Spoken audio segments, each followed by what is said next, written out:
কৃষিবিদদের নজর রাখা উচিত। প্রত্যেকটা কৃষককে একটা করে জোট করে একটু প্রশিক্ষণ দেওয়া, যে ধানের পোকামাকড় কিভাবে রোধ করা যায়।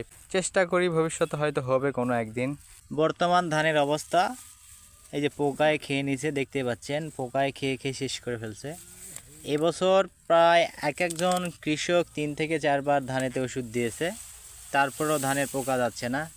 আমিও এটাতে 3 বার ওষুধ দিয়েছি। এই যে দেখতেই পাচ্ছেন ধানের গোড়ার থেকে একবারে খেয়ে নিছে। এবছর ধানের মাঠে অতিরিক্ত পোকা, এই যে দেখতে পাচ্ছেন গোড়ার থেকে একবারে খেয়ে নিছে। এগুলো কি পোকা একমাত্র কৃষিবিদরাই ভালো বলতে পারবে। আমরা তো এত কৃষিবিদ না, তবে আমরা কৃষক, চাষ করি, পোকা আসে আমরা যাই বলি যে এরকম এরকম, দোকানদার একটা ওষুধ দিয়ে দেয়, আমরা সেই হিসাবে ধানেতে ওষুধ দিই।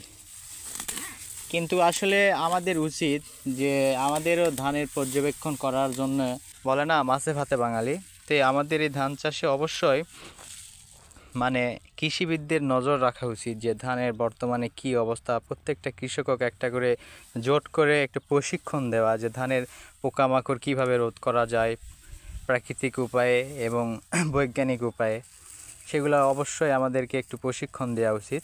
চেষ্টা করি ভবিষ্যতে হয়তো হবে কোনো একদিন। এই যে দেখতেই পাচ্ছেন ধান কি অবস্থা করে ফেলছে পোকায় খেয়ে। এই আর কি।